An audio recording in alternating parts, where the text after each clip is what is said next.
voulais m'adresser à vous, d'abord en me présentant. Je suis chercheur à l'ULB. Mes travaux ils portent surtout sur le profil des bailleurs, et aussi sur la régulation des loyers.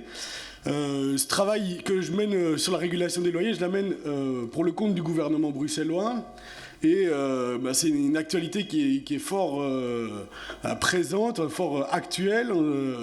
Il y a ces dernières semaines les propriétaires qui contestent les régulations sur les loyers. Donc après de quitter ici, on va devoir aller lire des mémoires, etc. en réponse aux proprios pour montrer cette introduction pour vous dire que c'est un enjeu éminemment conflictuel. Je voulais aussi m'adresser, avant de commencer, avec ma casquette de délégué syndical, parce que je suis aussi délégué syndical dans mon entreprise à l'université.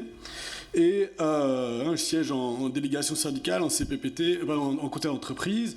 Et j'avais 3 choses à vous dire, et voilà, je pense que c'est quand même important. La première, à propos des mobilisations sociales, je pense qu'on a vu là encore, le 12 mars, que les mobilisations sont là. Et qu'on a la possibilité de faire reculer ce gouvernement. Encore, là, le dernier sondage qui montre le MR qui dégringole partout, il me semble que c'est un signe qu'il y a de plus en plus de gens qui se rendent compte que ce gouvernement est totalement à la fois violent et complètement inconséquent. Donc je pense qu'on doit complètement continuer ces mobilisations et vous dire que nous, à l'université, on va être présents dans les prochaines mobilisations, notamment contre la hausse du Minerval et le 9 avril contre les gouvernements de la Fédération Wallonie-Bruxelles. Le deuxième point que je voulais vous dire, et voilà, en tant que délégué CGSP, on est fortement fâché contre notre centrale. Et voilà, je ne voulais pas en faire une longue parenthèse, mais quand même le dire que notre centrale exclut une camarade parce qu'elle est membre d'une organisation qui est l'école en lutte. Nous, à l'ULB, on est membre de plein d'autres organisations, comme Université en colère, Université contre l'Arizona, Ballet en lutte. On a été membre de D1920, plusieurs ont été membres du collectif 8 mars, et on est vraiment fâché face à cette décision. Je pense que dans ce moment où on doit lutter contre les gouvernements de droite, c'est important qu'on soit fort et unis. La troisième chose que je voulais vous dire, mais je pense que Florence l'a bien introduit, c'est en tant que délégué syndical, essayer de vous convaincre que la question du logement est une question importante et que, et il me semble à double titre, un titre sur le fond, comme Florence l'a expliqué, on a, si tous les gains de salaire partent dans les loyers, eh bien en fait finalement on n'a rien gagné. Et le deuxième aspect, il me semble plus stratégique, qu'à Bruxelles, on a la majorité des compétences qui sont sur la question de logement sont à la région bruxelloise, et cette région bruxelloise est une région qui penche à gauche. Alors pour le moment, il n'y a pas encore eu de gouvernement proprement de gauche, mais c'est une possibilité qu'on peut largement entrevoir dans les prochaines années. Et il me semble que des victoires sociales sont possibles dans le logement à la région bruxelloise. Et les affiches qui sont ici au pupitre montrent les prochaines mobilisations qui sont sur les enjeux de logement autour de la semaine du 23 et 27 mars. Il me semble que c'était important. Voilà, donc ça c'était la petite parenthèse que je voulais vous faire en introduction comme délégué syndical. Est-ce que ça fonctionne?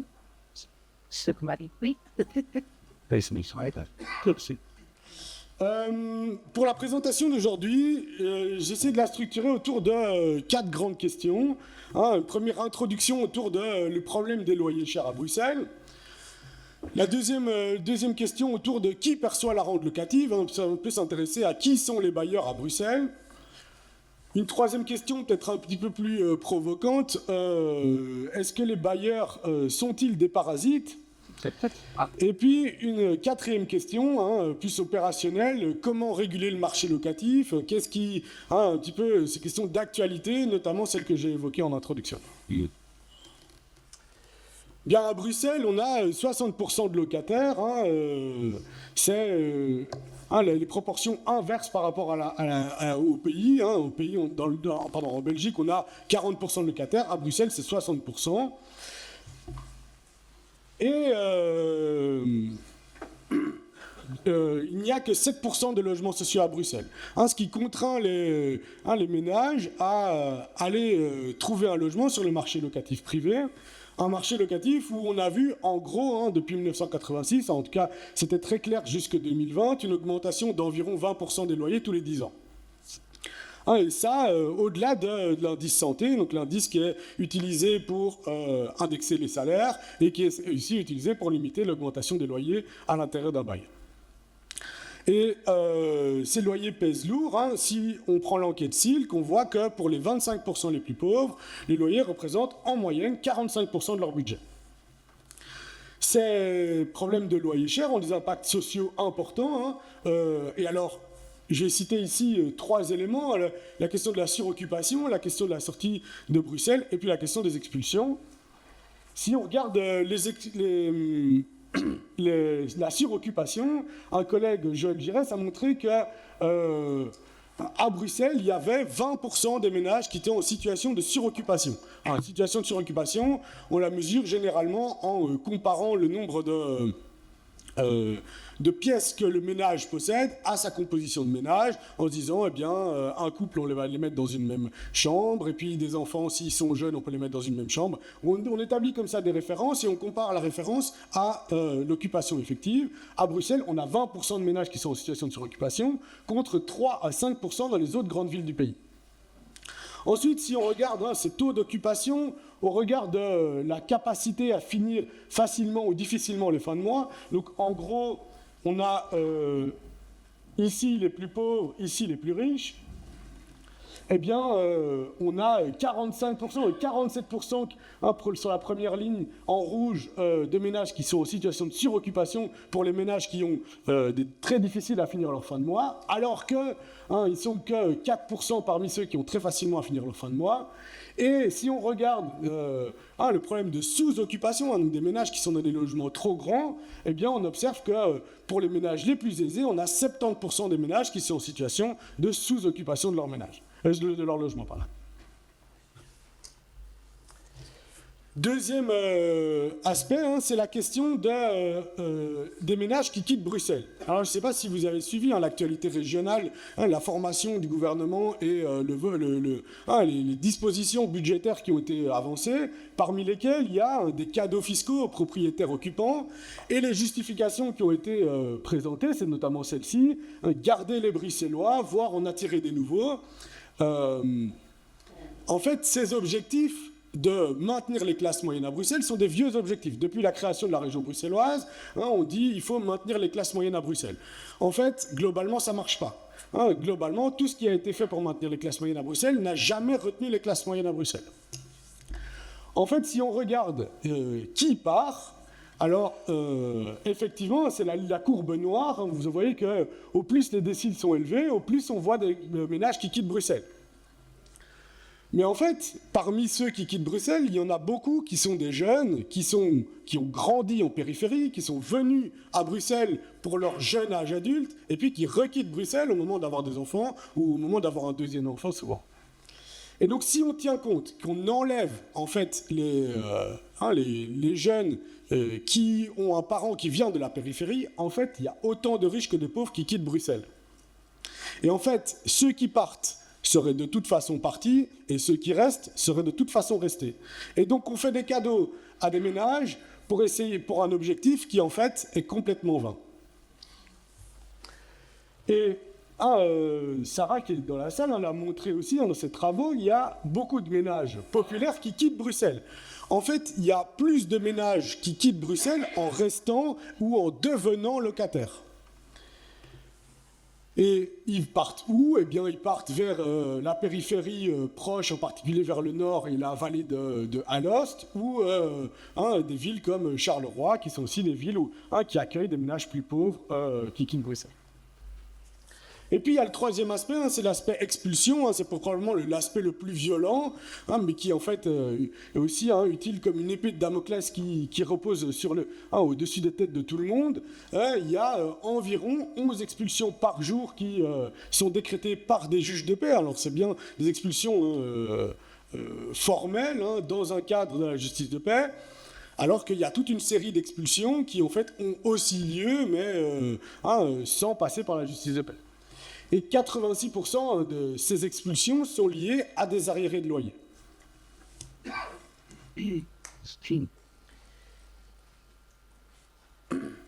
Donc, ces problèmes de loyer chers ont un impact important, des impacts importants. Ici, j'en ai cité que 3 sur des aspects de conditions de logement. Ça a aussi des impacts sur d'autres aspects de la vie des ménages. Il y a un ménage sur 6 qui déclare à Bruxelles avoir dû reporter des soins de santé pour des raisons financières. Si on met en perspective cette statistique avec le poids du budget des ménages, du poids du loyer dans le budget des ménages, on se rend compte que les loyers ont non seulement un impact sur les conditions de logement, mais aussi sur des éléments aussi fondamentaux que le droit à la santé.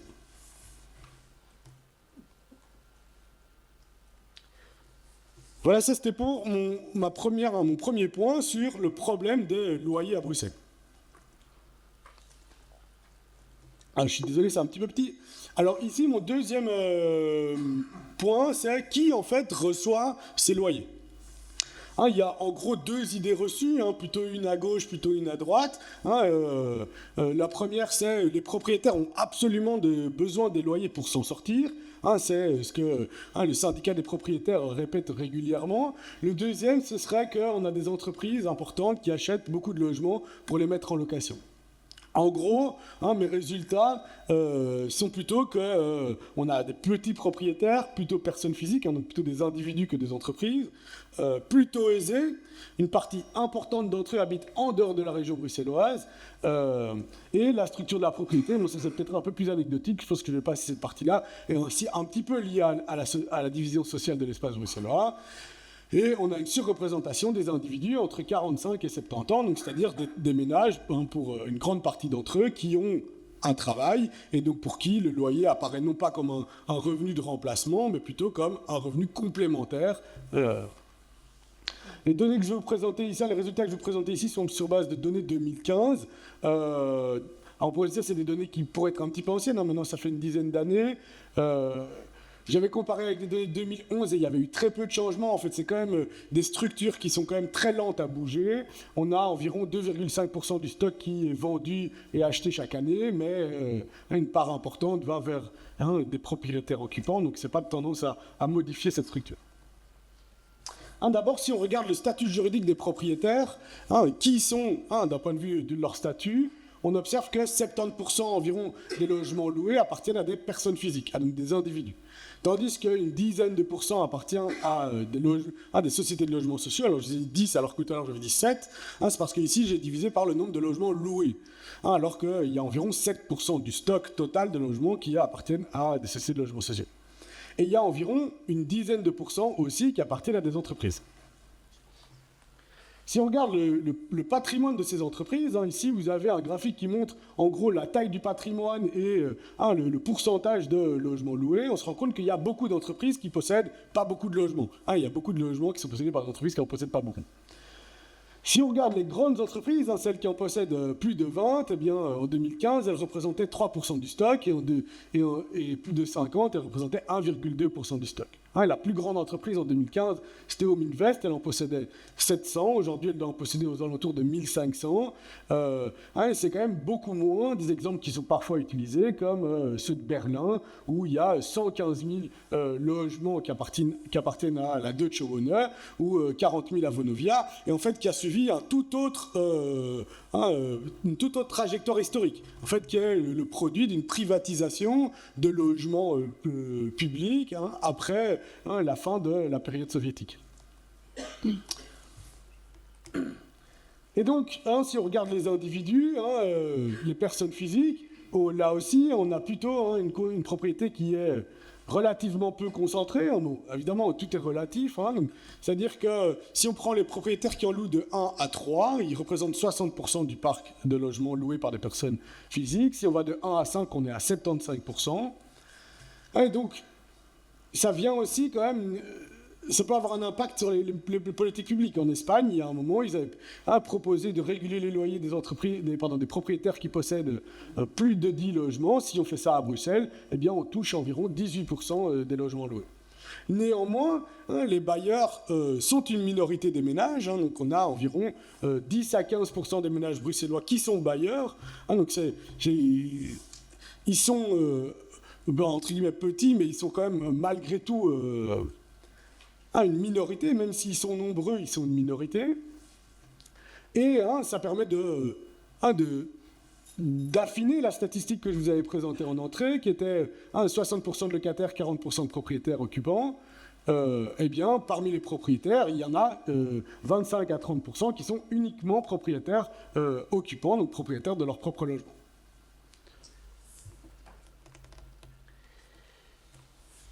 Si on regarde un peu en termes de revenus, alors ici c'est des statistiques pour la France, mais il me semble que, en fait pour la Belgique, les résultats sont assez comparables. Si vous avez en gros les déciles qui vont de 1 à 10, donc les 1 c'est les plus pauvres, les 10 c'est les plus riches, et en vert vous avez la part des logements loués.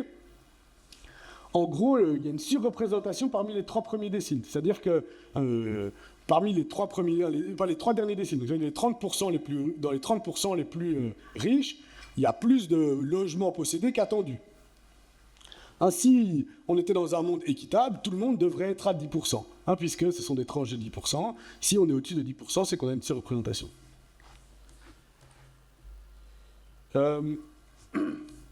En gros, qu'est-ce que ça dit? En gros, ça dit que le loyer est un transfert qui, en moyenne, part de ménages plus pauvres et qui, en moyenne, va vers des ménages plus riches. Donc on a les loyers qui sont un transfert qui accentue les inégalités.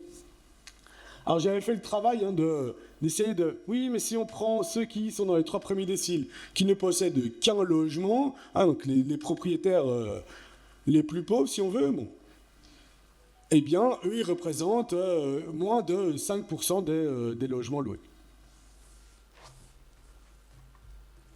Alors aussi, un autre fait important, c'est que 30 à 40% des logements loués à Bruxelles appartiennent à des ménages qui habitent en dehors de la région bruxelloise. Aujourd'hui, à Bruxelles, on a eu des difficultés à former un gouvernement, en gros, essentiellement à cause des questions budgétaires. Bruxelles, c'est environ 17% du PIB, environ 8% des recettes fiscales.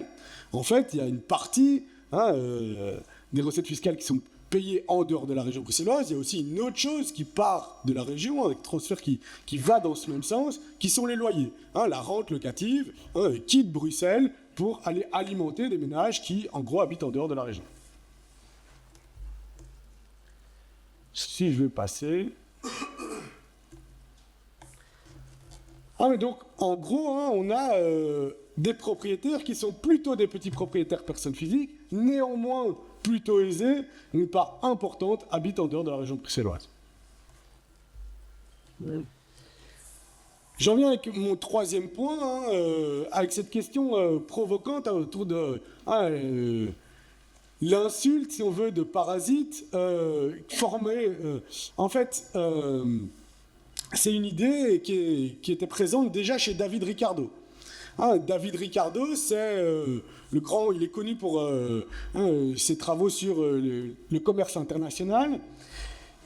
À la période de son vivant, il était aussi très impliqué autour des débats en Angleterre autour des corn laws. Les corn laws, c'était des lois en Angleterre qui visaient à mettre des barrières sur l'importation du blé américain.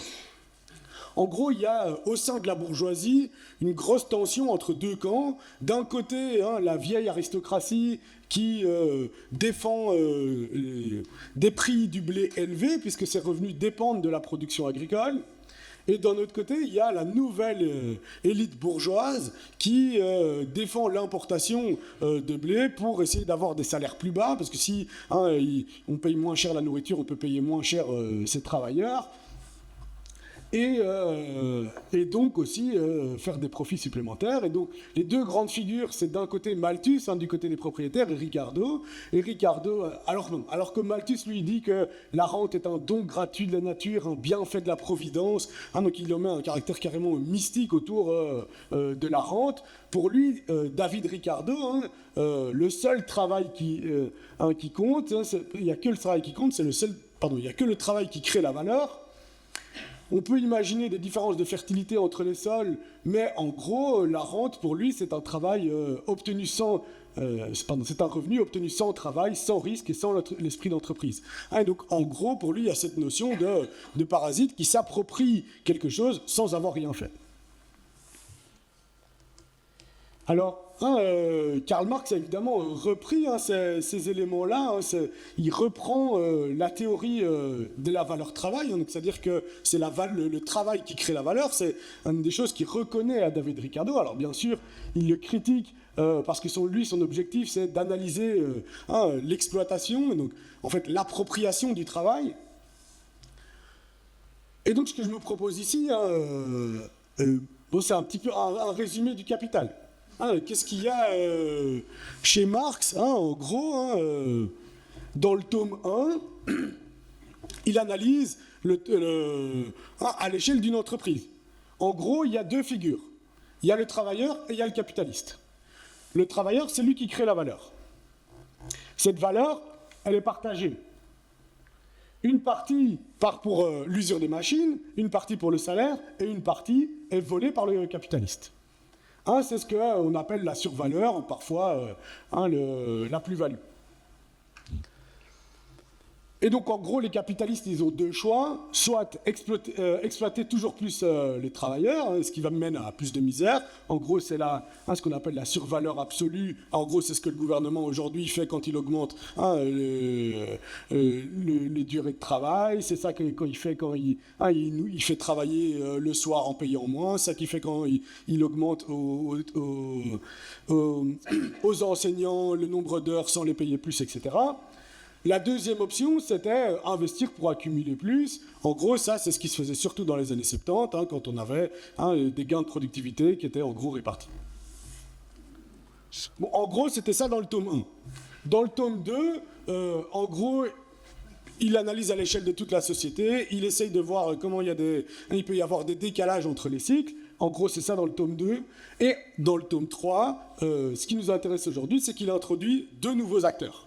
Il introduit le propriétaire foncier et le banquier, qui en fait, dans le tome 1, on disait la survaleur, elle est captée uniquement par le capitaliste. Là, il dit, en fait, c'était un petit peu plus compliqué que ça. Il n'y a pas que le capitaliste, il y a aussi le propriétaire et il y a aussi le banquier qui s'approprie une partie de cette rente. Et donc, pour Marx, les terrains, ce sont des marchandises particulières parce que ce sont des marchandises qui ont un prix mais qui n'ont pas de valeur, parce qu'elles ne sont pas le résultat d'un travail, mais elles permettent néanmoins de mettre un travail dessus et en fait, en fin de compte, de s'approprier une partie du travail. Bon, je vous le mets ici, mais il y a en gros, bien chez Marx, une différence fondamentale entre la rente et le capital. Puisque... et alors... je vais vous la faire de façon un petit peu imagée, parce que si vous lisez le Capital, vous verrez que en fait, c'est parfois vraiment très très imagé. Quand il va parler du capitaliste, il va parler avec des images comme celle du vampire, et il va dire le capital est du travail mort, qui ne s'anime qu'en suçant tel un vampire du travail vivant, et qui est d'autant plus vivant qu'il en suce davantage. Il y a cette idée que en fait, les capitalistes sont emprunts dans une compétition, et donc, pour pouvoir s'en sortir, vont devoir toujours plus exploiter leurs travailleurs. Alors que, quand il parle de rente, il dit la rente fait apparaître à l'évidence la passivité complète du propriétaire, dont toute l'activité consiste à exploiter le progrès du développement social, auquel il ne contribue en rien, pour lequel il ne risque rien, contrairement aux capitalistes industriels. Donc il y a la même idée qu'il y avait chez Ricardo, c'est-à-dire des propriétaires à qui il accole une image de parasite parce qu'ils sont là, ils ne font rien et ils s'approprient ils s'approprient le progrès général. Bon, moi j'aime pas vous présenter des hypothèses comme ça sans vous les étayer. Ici c'est un graphique qui montre en gros l'évolution des prix de 4 grandes marchandises agricoles, le blé, l'avoine, le seigle et l'orge. Et en fait, les économistes néoclassiques diraient, mais oui, ce qui forme le prix, c'est l'offre et la demande. Si on regarde l'offre et la demande de blé, avoine, seigle et orge, depuis, ici, 1875, ces offres et ces demandes ont fortement changé. La demande en seigle, en orge, en avoine a énormément baissé, alors que celle en blé a énormément augmenté. Pourtant, on observe que les courbes sont quasi systématiquement parallèles. Ça veut dire que sur un temps long, en gros, l'offre s'ajuste. Par contre, on voit que ça baisse globalement. Qu'est-ce qui explique cette baisse? En fait, c'est la productivité. C'est que la productivité a augmenté. Donc c'est bien qu'à long terme, ce qui forge les prix, c'est bien la valeur travail. C'est bien le travail qui forge les prix. En fait, sur les prix du logement, ça ne marche pas. Parce que, en fait, ce qui va former le prix du logement, le loyer ou le prix d'achat, ça ne va pas être ce qui va être nécessaire pour produire cette marchandise. Et donc, notre intuition, ça a été celle-ci. Ça a été pour mesurer la rente, eh bien, on va mesurer la différence entre le prix et la valeur. Le prix, ce que les gens vont payer, la valeur, c'est-à-dire la quantité de travail nécessaire pour produire cette marchandise.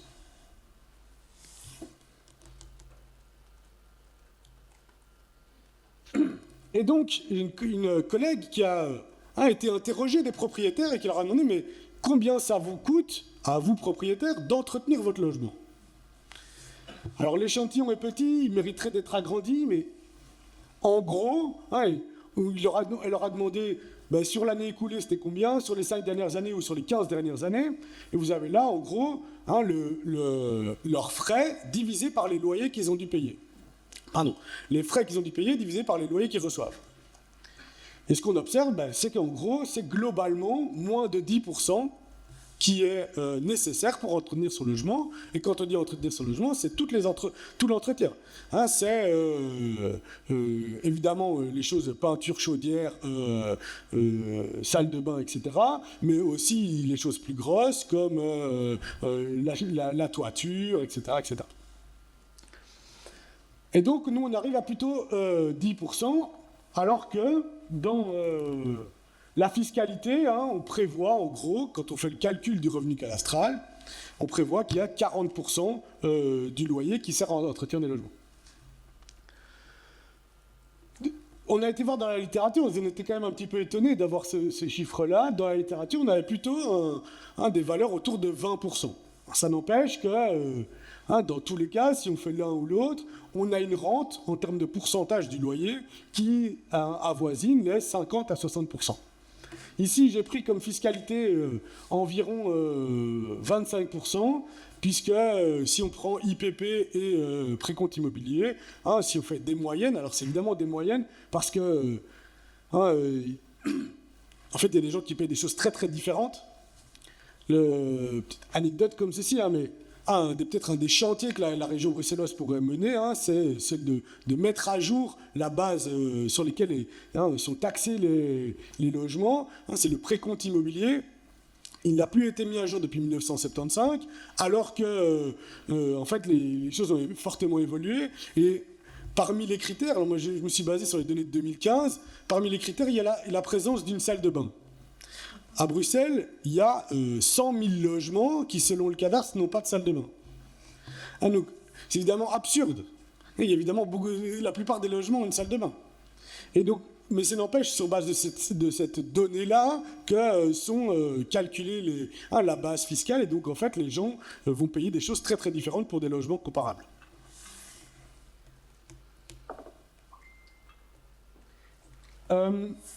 Si je reviens à Marx, je pense que ce qui est intéressant chez Marx, c'est de réfléchir en termes de quantité de travail. Quelle quantité de travail les propriétaires mettent à disposition et quelle quantité de travail les locataires mettent à disposition. Les locataires travaillent en partie pour payer leur loyer. Je disais tout à l'heure, ça pouvait avoisiner en moyenne les 45% pour les 25% les plus pauvres. Flore disait, ça peut parfois même dépasser ça. Donc c'est autant de temps que les travailleurs passent à travailler pour leurs propriétaires. Alors évidemment, il y a une partie qui est déjà captée en amont par le capitaliste. Et donc, à l'inverse, les propriétaires, quelle quantité de travail, eux, ils mettent à disposition. Et on disait, hein, c'est autour de 10% du loyer. Alors, c'est peut-être du temps qu'ils mettent en effet pour gérer. Alors, le temps qu'ils mettent pour gérer, ma collègue a estimé que c'était autour de 4 heures par mois qui était nécessaire pour gérer en moyenne son logement. On peut dire, ben, s'il faut payer l'entretien, c'est d'une certaine manière du travail indirect qui est mis à disposition. Toujours est-il qu'on parle de quelques heures par mois versus plusieurs semaines par mois pour les locataires. Et donc ça revient avec ce schéma où, oui, en tant que salarié, on s'approprie une partie du fruit de notre travail, mais il y a une partie qui est reprise par le propriétaire. Et c'est pour ça que je parle d'exploitation indirecte, c'est-à-dire d'appropriation du travail des locataires par les propriétaires. Alors, on peut dire, oui, là, dans notre affaire, je n'ai pas pris en compte la construction du logement. De fait, ici, j'ai compté uniquement la valeur d'entretien pour entretenir le logement. Donc, d'abord, on peut dire qu'il y a 90% des logements à Bruxelles qui sont mis en location, qui ont plus de 30 ans, qui, du coup, d'une certaine manière, ont déjà été payés au moins une fois, qui sont déjà amortis. Et donc, en fait, peut-être que ce n'est pas le propriétaire qui possède actuellement le logement qui capte la rente, peut-être que c'est le précédent, qui, au travers du prix d'achat, le capte. Ici, ce que j'ai fait, c'est que je n'ai pas non plus pris en compte la plus-value à la revente qu'on pourrait obtenir. Si on achète un logement, imaginons même, on achète un logement en l'empruntant totalement, on fait rembourser son emprunt par ses locataires. Au bout des 30 ans, on devient pleinement propriétaire, on s'est donc bien enrichi, et on s'est enrichi sur le dos de qui, puisque c'est ça la question centrale que Marx pose, d'où vient l'enrichissement? Eh bien, l'enrichissement vient bien des locataires.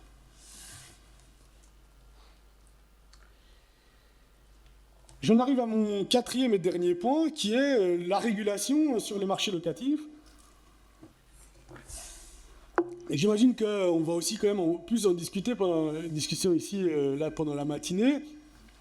Mais je voulais quand même venir avec 3 éléments. Le premier, la régulation des loyers entre les baux. Le deuxième, la lutte contre les loyers abusifs, une nouvelle ordonnance régionale. Et puis, la production de logements publics. Et là, je pense aussi que les collègues qui interviendront après pourront en dire davantage. Yes. Sur la régulation qu'il y a entre les baux, alors en principe, à Bruxelles, ce qui est faisable, c'est que vous pouvez, en tant que propriétaire, je ne vais pas me placer à la place du propriétaire, nos propriétaires peuvent augmenter les loyers autant qu'ils veulent entre 2 baux.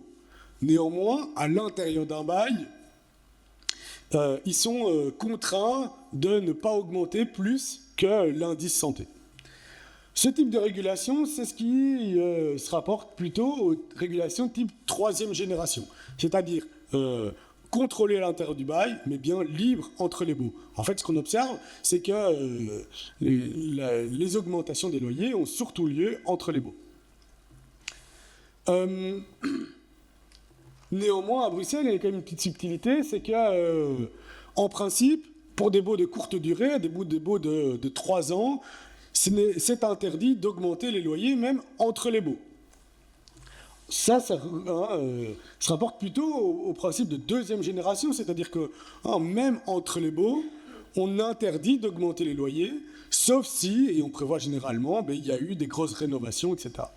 C'est le cas en fait en France, dans les grandes villes, dans ce qu'ils appellent les zones tendues, à Paris, à Lille, à Grenoble. Les loyers sont limités aussi entre les baux, même de longue durée. Bon, à Bruxelles, cette disposition de limitation des loyers entre les baux de courte durée, elle n'a vu jusqu'alors inquiéter aucun propriétaire. Il n'y a pas un organe de contrôle mis en place par la région qui viendrait vérifier est-ce que vous avez augmenté ou pas votre loyer entre les baux. en gros, les premières générations, c'est plutôt des régulations anciennes. Il y en a eu de nombreuses en Europe, dont en Belgique, qui limitaient encore plus strictement l'augmentation des loyers donc, à l'intérieur du bail, entre les baux. Le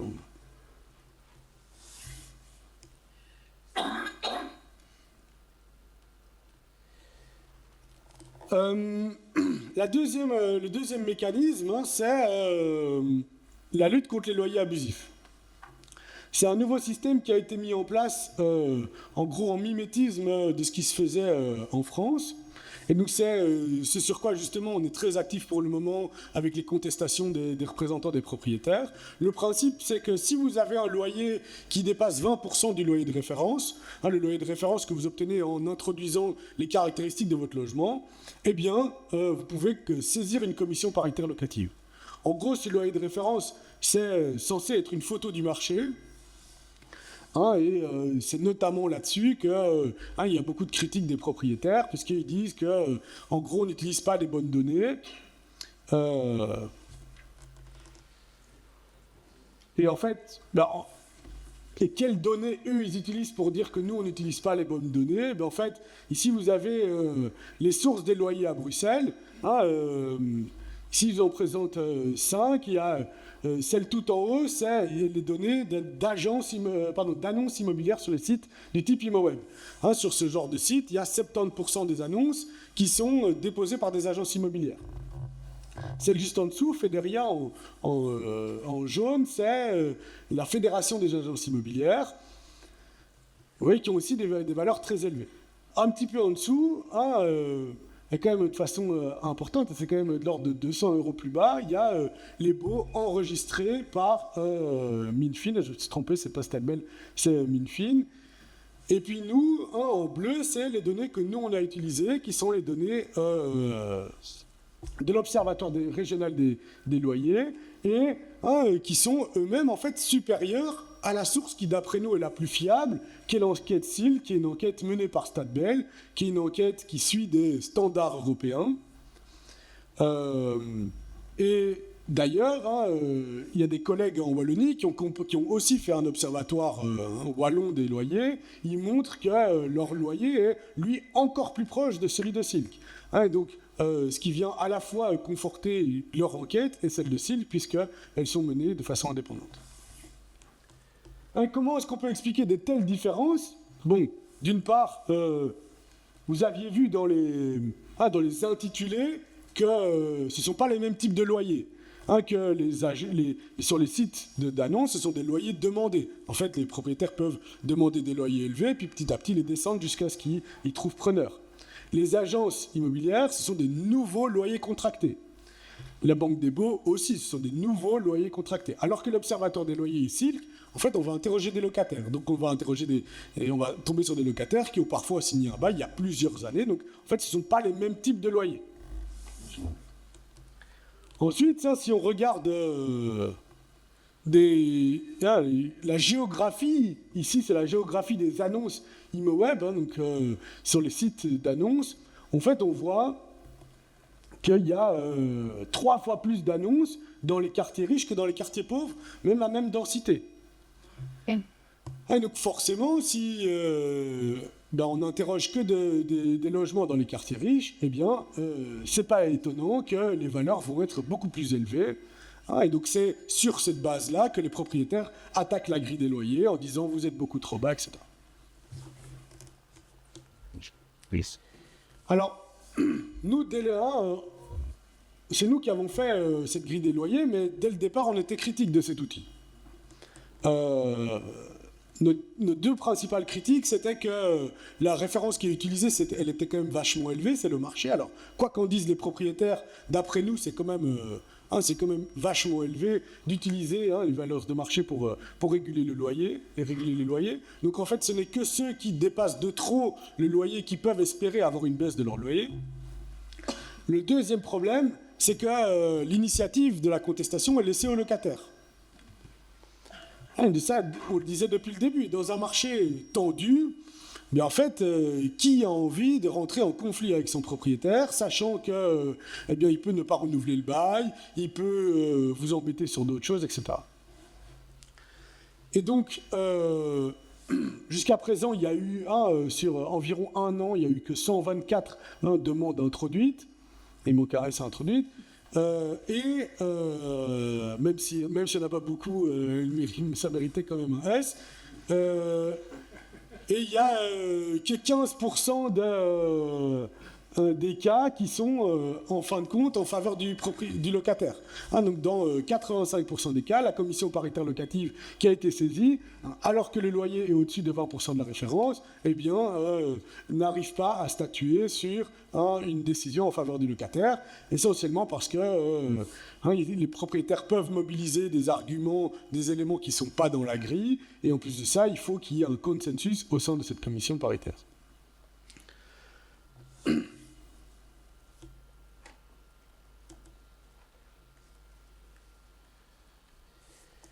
Moi, je voulais revenir un petit peu sur mais quels sont les autres arguments de fond que les propriétaires mobilisent pour s'opposer aux régulations des loyers. En gros, leurs arguments, ils s'inscrivent dans la théorie économique néoclassique. Les néoclassiques, en gros, leur grand modèle, c'est le modèle de l'offre et la demande. Il y a l'offre de logement, la demande de logement, qui aboutit à un point d'équilibre, à un loyer d'équilibre qui se trouve ici. Si on fixe un loyer en dessous du loyer d'équilibre, selon leur théorie, eh bien on va avoir un prix, les quantités offertes qui vont diminuer, se retrouvent ici, et des prix demandés qui peuvent même augmenter. En pratique, qu'est-ce que ça fait? Eh bien, ils annoncent que les propriétaires largement vont retirer leur logement du marché locatif. Ils disent que ça va faire baisser la production de logements, que ça va diminuer l'entretien, qu'il va y avoir ce qu'ils appellent une perte du signal prix, c'est-à-dire puisque le prix est ce qui permet d'ajuster l'offre et la demande, eh bien on va avoir des grands ménages dans des petits logements, alors qu'on va avoir des petits ménages dans des... On va avoir des petits ménages dans des grands logements et des grands ménages sans logement, voire dans des petits logements. Oui. Ce que nous, on peut y répondre, c'est qu'aujourd'hui, le marché semble inefficace. Là, je vous ai montré les statistiques sur la suroccupation. 20% de ménages qui suroccupent à Bruxelles. On ne peut pas dire que le marché fonctionne bien. J'imagine que Erden Kovios vous parlera un petit peu de l'entretien des logements. On ne peut pas dire aujourd'hui que sur les segments bas du marché, les propriétaires entretiennent bien leur logement. Donc le marché, aujourd'hui, dans une situation de marché, on est dans une situation inefficace. Alors, ils disent la seule réponse, c'est de produire du neuf. Et ils viennent avec la même idée de ruissellement, c'est-à-dire que si on produit dans les segments hauts, in fine, ça va profiter aux ceux du bas, parce que par des déménagements en cascade, ils vont arriver à rendre des logements disponibles sur le bas du segment.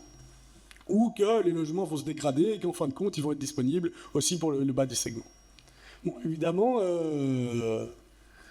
tout ce genre de système, de suppositions prennent en fait énormément de temps et en fait elles ne sont pas sans déperdition. En fait, si on produit 100 logements très chers, il faudra attendre très très très longtemps pour qu'il y en ait qui soient disponibles sur les segments bas. Et en fait, combien il y en a qui seront disponibles? Probablement pas 100, puisque en fait, il y a une partie des personnes plus aisées qui suroccupent leur logement, donc en fait ils ne les rendent pas forcément disponibles pour les bas segments.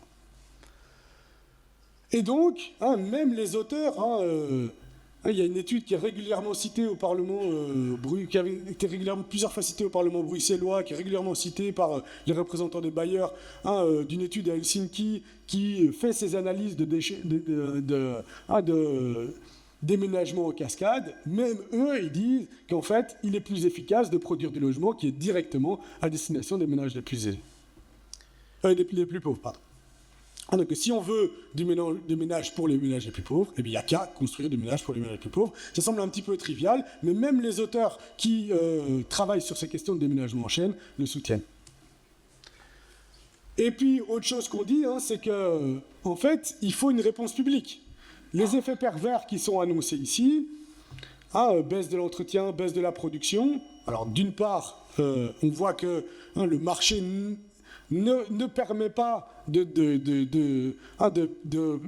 d'apporter des réponses aux besoins de logement pour les ménages les plus pauvres. Donc, de fait, le marché ne marche pas, donc de fait, déjà, l'État doit mettre en place des choses pour lutter contre la suroccupation et la sous-occupation, de lutter sur les problèmes d'entretien, produire du logement public, du logement qui est accessible pour les ménages les plus pauvres.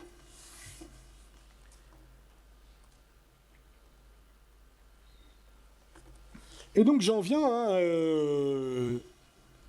la troisième façon que l'État, il me semble la plus importante, d'intervenir sur le marché locatif, c'est bien de produire du logement et de produire, pour ma part, je défends de produire du logement social. Et à Bruxelles, on a un stock de logement social qui est très très faible. On a environ seulement 7% du stock qui est du logement social.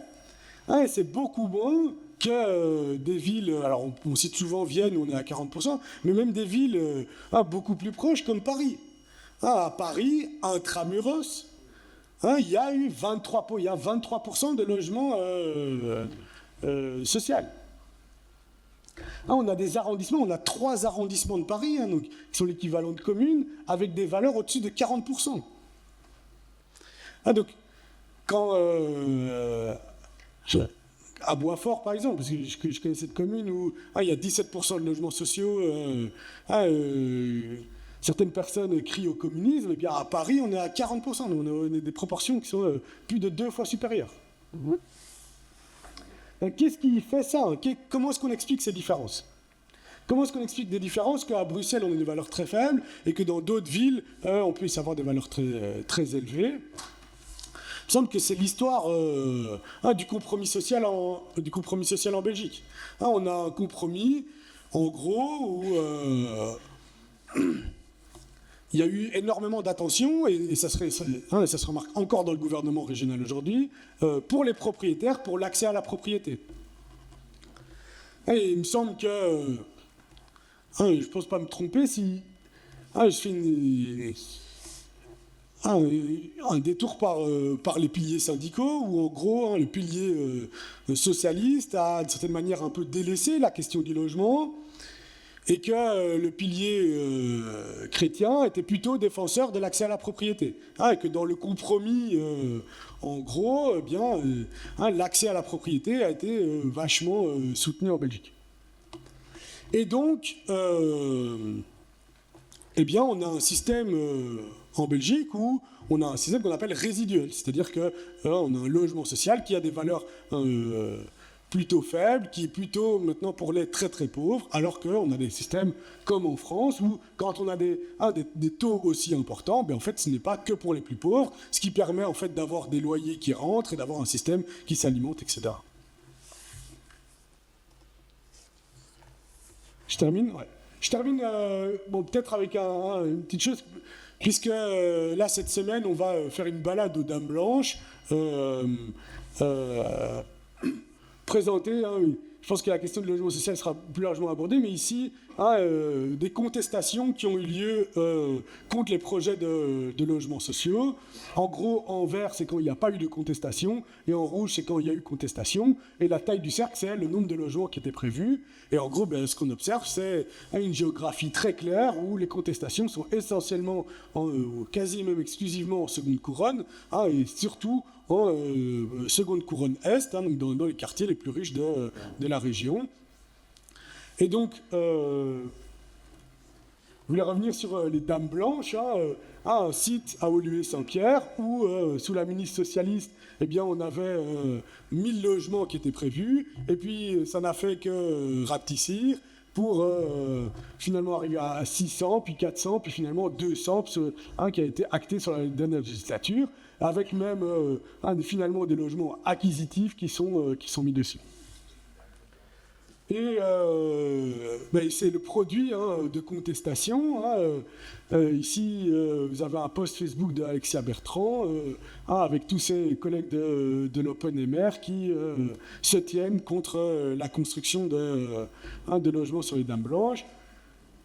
Moi, quand je vois Alexia Bertrand, j'ai un peu du mal à ne pas voir ceci aussi, hein, puisque c'est la famille Ackermans et Van Aren, une grande entreprise qui, encore ces dernières années, faisait des profits incroyables, qui est une entreprise spécialisée dans le dragage, hein, c'est-à-dire le retrait du sable, hein, qui est au départ le sable dans l'escaut pour permettre aux bateaux de passer.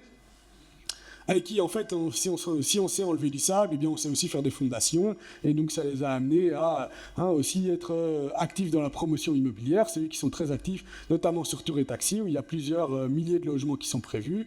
Donc, on produit des logements dans les quartiers populaires pour des ménages aisés, mais en tout cas pas à côté de chez soi.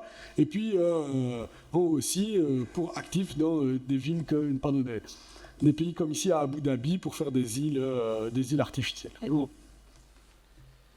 voilà, en gros, j'en termine là. Donc, ce qu'on peut retenir, ce que je souhaiterais que vous reteniez de ma présentation, c'est que les loyers pèsent lourd dans le budget des ménages. Ça a des conséquences importantes d'un point de vue social. On a des bailleurs, à l'inverse, qui eux sont plutôt des petits, mais plutôt aisés. Donc on a un transfert d'argent qui va en gros part de ménages plus pauvres vers des ménages plus riches. Ils ont, ces bailleurs, des frais limités, environ 10% du loyer qui sert à entretenir le logement, une rente en pourcentage du loyer qu'on a estimé entre 50 et 60%. Il y a des tentatives de régulation mises en place ces dernières années, mais qui sont plutôt à charge des locataires et parallèlement fortement contesté déjà par les bailleurs, donc l'objet d'une lutte importante, et un logement social qui a connu une production globalement très limitée et pour lequel on a quand même des fortes contestations localement, mais aussi d'un point de vue même régional. Je pense que les collègues pourront en parler. Et je voulais terminer aussi par un mot de conclusion sur le rapport locataire-bailleur, qui est en fait un rapport très très individuel. Et si je reprends ma casquette de délégué syndical, eh bien en fait si on voit tout ce qui encadre la relation travailleur-salarié, c'est énorme. En fait, on a des conseils d'entreprise, on a des CPPT, on a la possibilité de faire venir des contrôles du service bien-être, on a la nécessité d'enregistrement, si c'est pas enregistré, c'est fortement contrôlé, etc. etc. Donc, on a en fait une médiation auquel justement les gouvernements de droite s'attaquent, mais qui est une médiation collective.